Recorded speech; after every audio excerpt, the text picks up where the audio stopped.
there, everyone. Welcome to our East Bay Comps and Coffee. I am Lisa Doyle, and we're doing a very special Comps and Coffee today. Of course, we'll share with you guys in just a minute, but we'll let everybody introduce themselves. Hey, I'm Ryan Day. I'm a realtor on the Doyle Team. I'm Kim Winters. I'm a real estate agent with the Doyle Team. I'm Diane Markamo, realtor as well. Yes. And we have such a special guest today. So as most of you know, if you've tuned into our Comps and Coffee, usually our topics are real estate related, investment related information, what people need to know about the East Bay, things like that. We always want to bring people, just information about what's at the top of everyone's mind and answer questions. But today we have a special guest and we're doing something pretty different this week. All of us, we are, my Kim and Ryan and Diana and I want to introduce my very special friend, Dr. Gail Nufeld. The reason why we wanted to ask Gail to join us this week is we've all experienced the last few months of going to visit clients at their homes, Gail, and we're walking through their homes to help them plan a move. And the children are all set up with their distance learning, and I had a recent client just like 2 weeks ago, all the little kids, there's 3 of them with their little headsets and their laptops.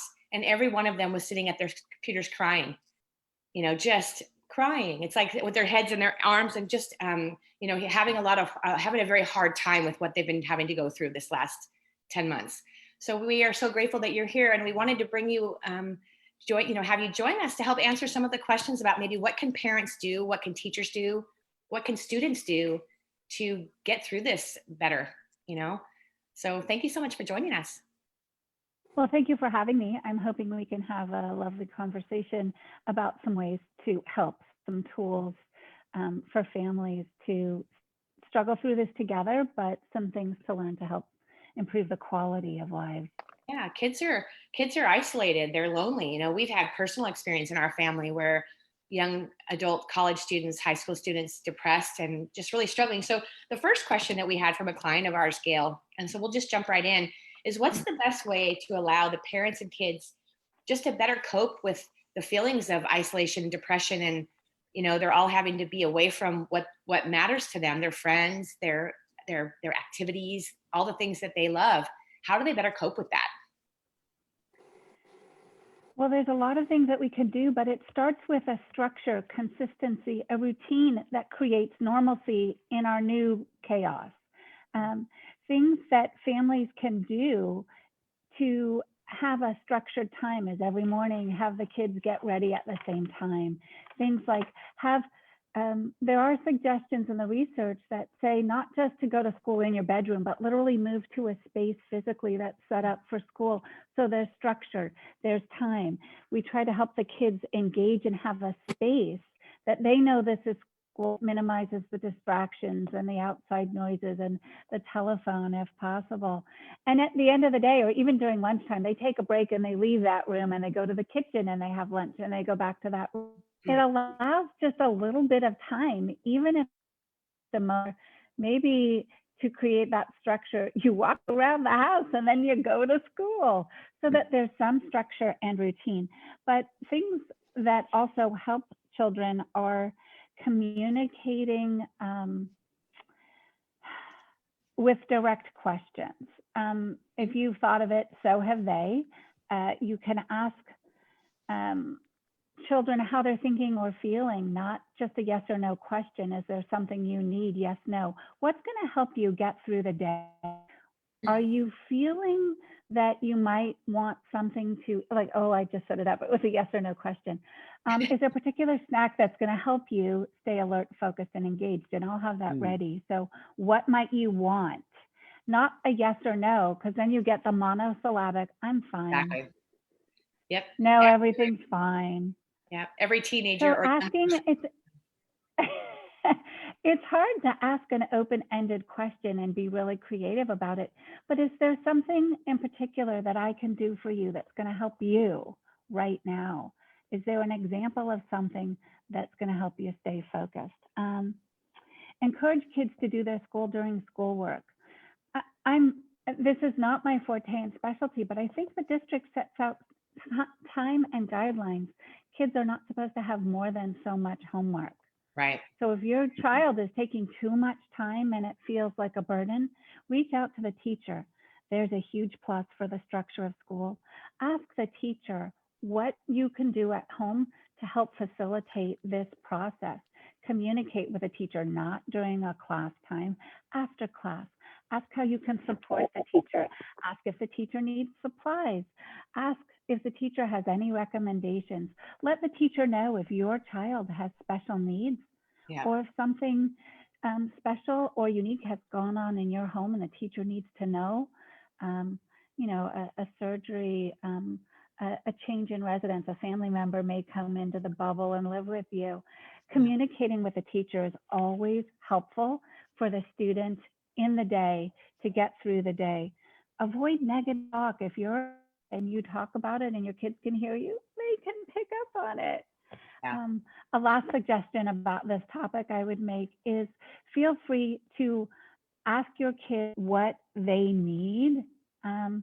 Have age-appropriate conversations. So the conversation you have with a 6-year-old is not the same conversation you're going to have with a 4-year-old about how to help them and create school time that's meaningful and structured. And if they have trouble, let them know that you're available, that they can come to you for help to problem solve.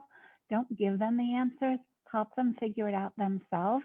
Yeah. And they'll be more independent moving forward. And those little successes allow them to build their confidence.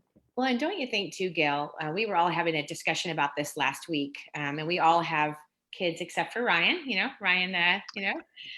but we were all discussing our children's, the issues that they've gone through. And one of the things that I've noticed with my youngest daughter, who's 18, so my Sydney's a freshman in college, is like being open to her about that it's difficult for us too.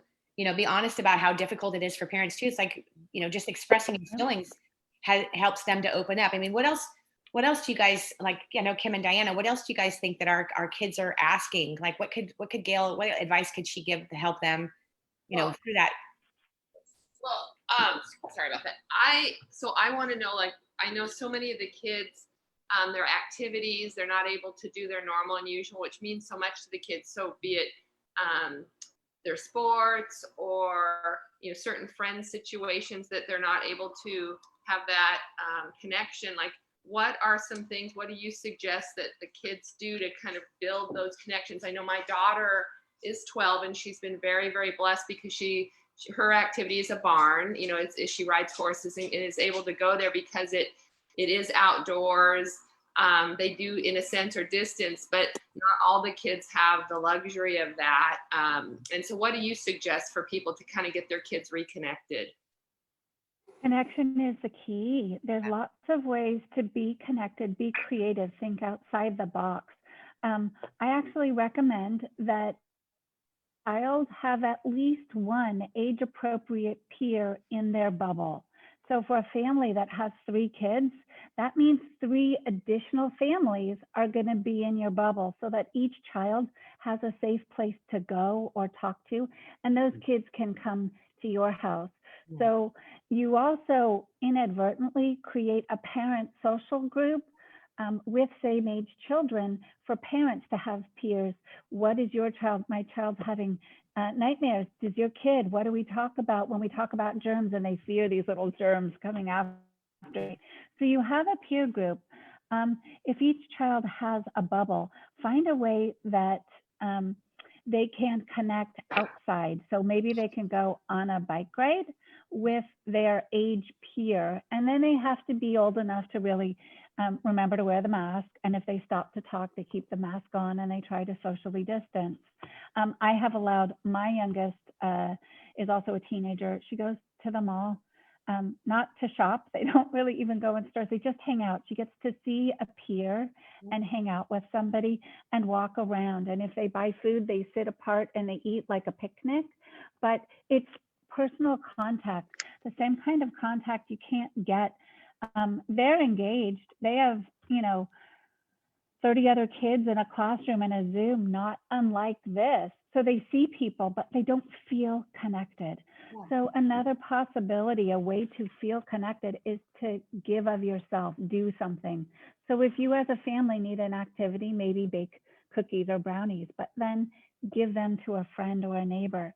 Make a to-go bag, like a brown bag with a hand sanitizer or a face mask, or not just the face mask you wear, but a beauty mask or a nail polish, and add that cookie or brownie and take it to somebody's house. Wave to them from the window and say, hey, I miss you. I want to feel connected and be with you. It's just another way to feel like you're giving of someone. Lisa, you and I have talked about donating your time to a charity, a blood bank, a kitchen, a shelter. Used to be when we would travel, we would save the hotel soaps and shampoos and make bags, and in a Ziploc bag, put a hand sanitizer, a toothbrush, a toothpaste, a soap, a granola bar, a peanut butter, and keep those in your car. Yeah. And when you drive by or you see somebody homeless or in need, you give them something concrete. It feels so heartfelt. You feel fulfilled when you can give back to somebody. So there's a lot of ways. Families, if children are old enough and work for allowance, talk about where that allowance might be donated. And as a family, make a decision to a cause that's important to you and give back. Yeah. Find ways to set up a collection jar in the family at your work, and then discuss as a group where it's going to go. I know, Lisa, you've done things like this, even the collecting the warm coats. So pay it forward. It feels fabulous. Find other ways to donate your time. Ways to connect might also include, as you mentioned, Kim, being outdoors. If there's any way that you can take a walk, see another family and walk together, but as a family, you just feel connected if you can see them. No, you can't touch them. But how can you feel connected and still have a sense of community? Because that's what we're missing. We're in our bubbles. Yeah. We're so sheltered and isolated. Yeah, it's been hard. I talked to a client the other day, and, certain people, everyone has a different level of concern about the virus, right? Everyone takes on their own. Well, he said they have not been out of their house except for just to get food from the store. That's it. Mm-hmm.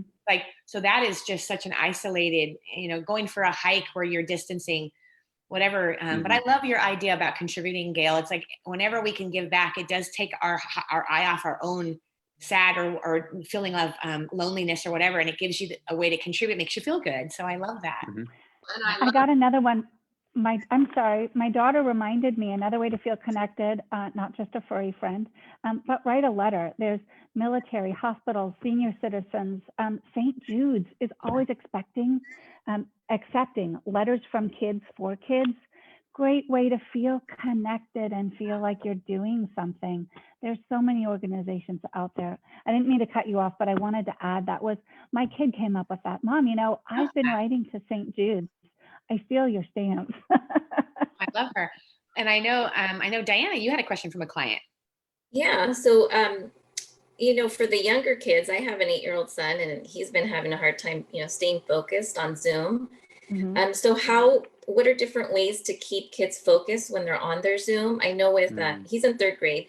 So his teacher, she created this reward system, and the parents contributed. So what they do is they can, redeem their points after a certain amount of time. So they can choose to hold on to them or redeem them depending on, age appropriate prizes.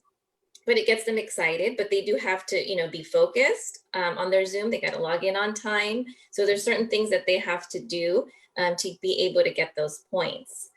So just wondering, what other things can kids do just to stay focused during that time of schooling? Well, there's a couple of things that come to mind for me. Not always the best and health-wise, but I know when I'm in a really long Zoom meeting and I want to fall asleep, Exactly. I get a healthy snack like peanuts or popcorn, something that if I keep eating during the meeting, I'm not, I'm trying to stay healthy, but that's like maybe once a week, that would be one of the alternatives. But some of the others allow for standing up while you're still in the classroom because you just go like this. But there's little things like controlling the temperature. When it's really hot, you get tired. Keep it a little chilly in the room Oh, so they that's true. stay alert and focused. Mhm. The other thing is, if you have to be aware, set a little timer every 10 or 15 minutes and use a distractor. I'm trying to think, I didn't bring one. You know, those little spinner toys or a fidget or Ball or something. linking things together. So there's some research that says just because you're not looking at someone doesn't mean you're not paying attention. So kids can have fidget things to keep busy because they might actually be auditory learners and they're listening, but they're not looking like they're paying attention, but they process better. So to know how your kid learns Well, is yeah, really helpful. and that's what he does. He'll be playing with a pencil or he'll be doing the Rubik's Cube. I'm like, aren't you paying attention? He's like, yes, I am. He is. And Yeah. that's really, research studies will show you that not every kid learns the same way. Some need to see it on the board and see the writing and process it, and others just listen and process it. So it's trying to figure out what tools your kid needs to succeed. So I will share with you, before COVID, I would knit. So my hands are busy, but I'm listening. And because I'm not bored, I'm paying attention better. So there's little things that you can find. They're often the little gadgets you don't expect, like a Rubik's Cube, but they're little puzzles. It can be a snake and you line up the color. It could be a paper clip that you're just playing with. They're not fidgeting, depending on, well, I don't know your children, but sometimes it can be that they're still listening and paying attention. And the way to know that is to ask at the end of that subject, what was one or two or three things that you took away today? And if your kid knows you're going to ask, they're going to pay attention for at least three things to be able to tell you at the end of that class. In math, we did this and I learned. So have that conversation to keep your kid engaged and know that you're going to be asking. They're going to be paying attention, especially, and it's hard to be a parent working from home and stop to do that a couple of times a day. But if you're taking a break for lunch, let them know that you care and you're paying attention. And it's not boring to you. It won't be as boring to them. Yeah, that's awesome. You know, one other thing too, we were chatting about the other day, we were in our industry between March and about June for about 2 months, we were shut down where we couldn't really work either. So we were at home trying to connect with clients and, you know, do our business without really leaving our house. And I remember one thing that a piece of advice that I got, I think it would help kids maybe too, is rather than just staying in your sweats all day, dress like you're going to work. Like put on clothes, not just sweats, morning sweats and night sweats. You know, it's like morning jammies and nighttime jammies. Don't do that.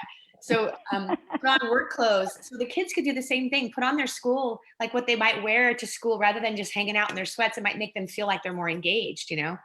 It's like, that's what I was talking about, creating a morning routine and structure. You still get up at the same time, you have breakfast at the same time, you get your books together, you get organized, not roll out of bed 5 minutes before the class starts, hit the computer and then stay in bed because you darken your screen and they can't see that you're still in bed, your hair's a mess and you haven't even gotten up to brush your teeth. Right, exactly. Create the routine and structure because they can't smell, right? You're not as offended and worried about that.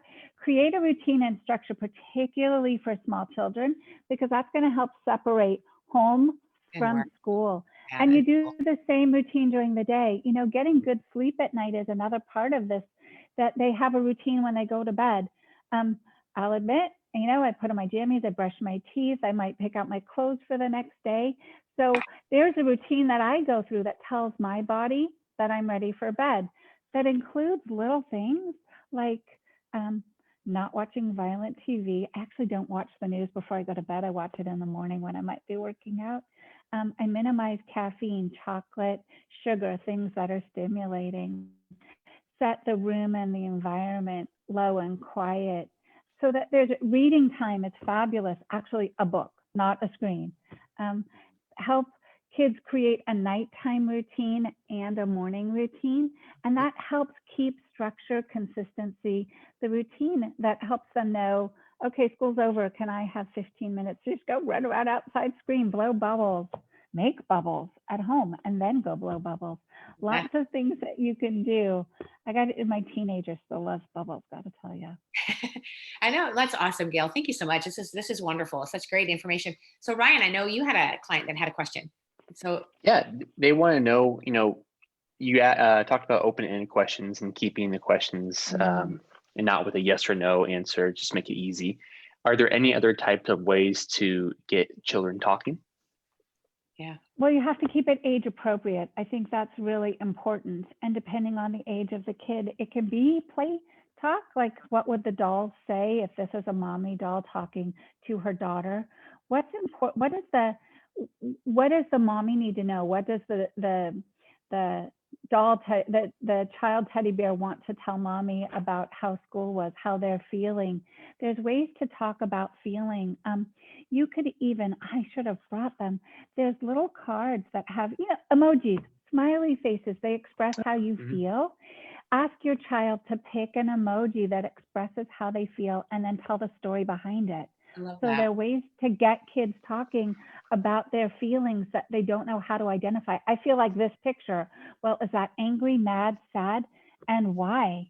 You can have an ice cream cone and lick it, and the scoop of ice cream falls off, and that face is that puzzlement? Is that sadness? Is that anger? What is that? Tell me the story behind that face, and you can get your child, just about any age, talking by using something they can relate to. So be it toys, stuffed animals. I have in therapy with children just been doing a puzzle. So it doesn't feel as stressful as having a serious conversation. But while you're doing something together, talk about, I heard on the news, and I bet you have as well, that somebody important died or something. Oh, we have a new president. Whatever it is. No, I'm not saying talk politics with your kids, but if you're concerned and you have emotions about it, so do they. And they're picking up on your emotions. So if something's concerning you, it's healthy and important to find a way to talk about it. And it's okay to tell your child that you're scared. You don't know when this is going to end either, but it's not going to last forever, and things are better now than they were a while, and they'll continue to get better because we're learning more. Medicine is better. Vaccines are coming. Talk about fears, because then they don't become nightmares in a closet at nighttime. Well, and you do the stories. Sorry, Kim. I apologize. You go ahead. Oh, I was just going to say, so that kind of brings the mind of question. So, I know a lot of the kids are, like my daughter, is doing pretty well overall. And like Diana, we deal with, a little, ups and downs, but the kids are, we know that they're doing relatively well with it.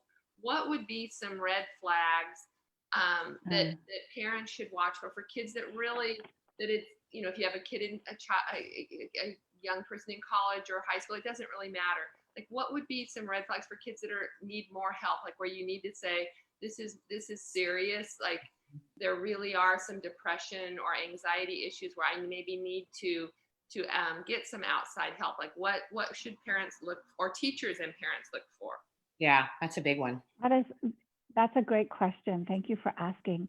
Changes in behavior, the signs that you see as a parent when your gut tells you something's not right, changes in eating patterns. Now, we've all gone through a huge change, isolation itself.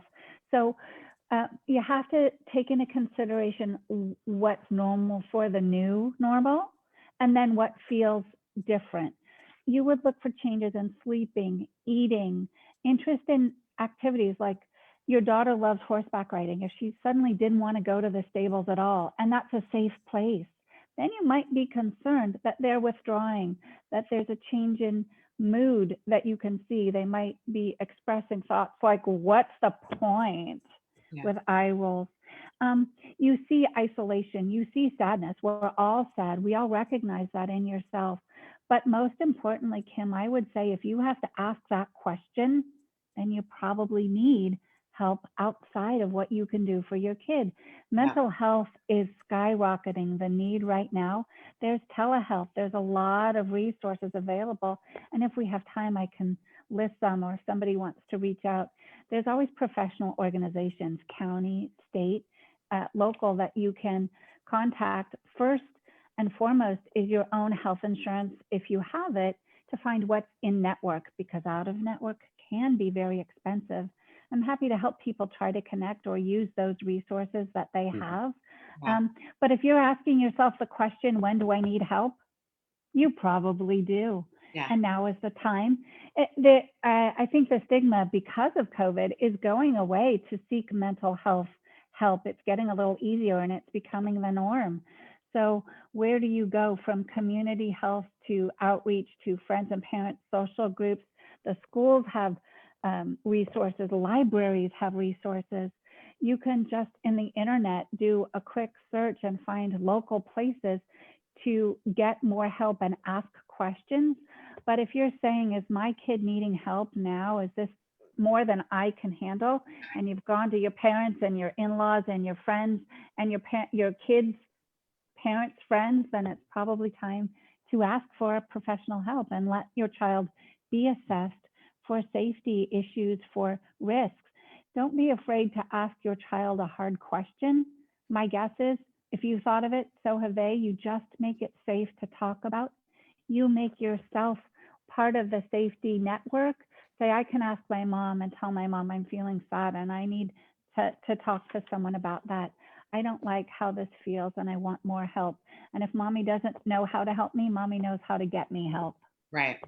Yeah. Yeah. Because that's a big one. I mean, this has been really hard on some people, people all over. We've heard stories of, young people coming to a place of despair because of their loneliness and their isolation. So this is just such a critical conversation. And we're so glad that you're here helping us. Now, what do you think if you have any ideas from a teacher's perspective? We also have teachers in our family who also feel very, they're struggling. They're in a place of almost depression and sadness because they feel like they're out of control. They don't know what to do to help their students. Is there anything different that you could give advice to them? To teachers, well, I would say keep lines of communication open, both from the teacher to the parent and the parent to the teacher. Ask for what you need, and if someone asks, be honest and tell them. I know that there's a network. Teachers can put in requests for supplies of what they need, and parents can make donations to the classroom and either specify something or get lists of ideas where teachers need help. You can email the teacher after a class and say, you're doing a great job, thanks. Is there anything I can do for you? Is there anything in particular?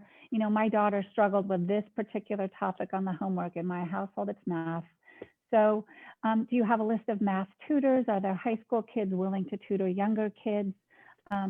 Nextdoor is a great resource. My daughter posted that she was willing to help tutor. And so there's a middle schooler that my high schooler is tutoring in math online. And it's yet another connection and a source. So I think the teachers and the schools also have lists of resources to help parents, but you got to ask.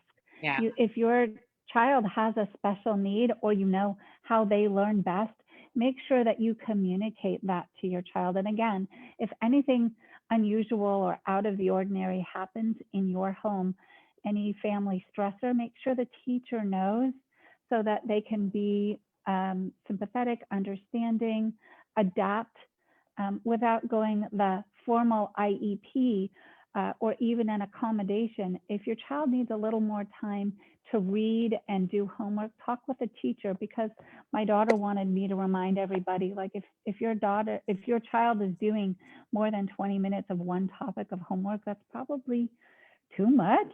And you can write a note to say, hey, my child tried today and didn't get the homework assignment completed, but I was there and I know they did their homework and put in the effort. So please accept this assignment. It's all about communicating.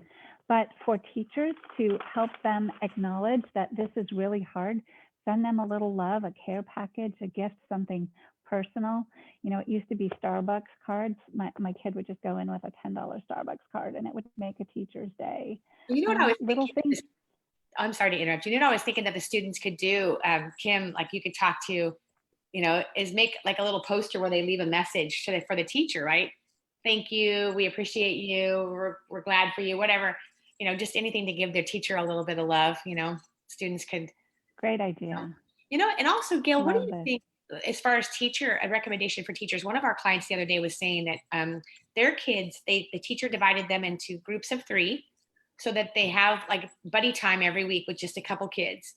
And they can maybe do Mhm. classwork together. They can maybe talk about their struggles together, but they get a little bit of like a connection, like a buddy group. Um, Mhm. I wanted to get kind of mention that because I thought that was such a great suggestion from a teacher that I know. You know, That is a great idea. And that's part of the recommendation is if you can create little friend groups and bubbles. The boys Yeah. might be video gaming together.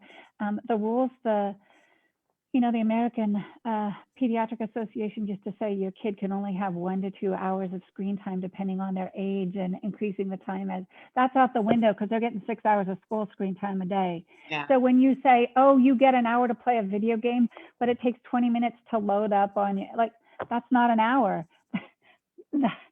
So be aware that the kids need to have downtime as well. Yeah, I like that the teacher can create little breakouts. Where can your child find breakouts and support with same age group, same interest groups?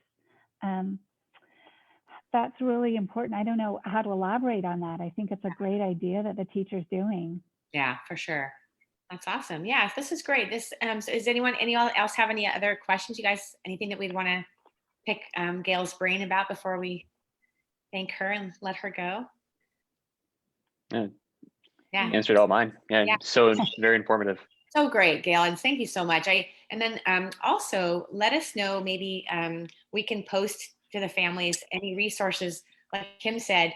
If you have a teenager, I think any child that feels like the sad or despair is deeper than what we as parents can feel like we can help them. What are the resources of where they could go? Calling. I mean, it's sometimes It starts with your own personal insurance. Okay.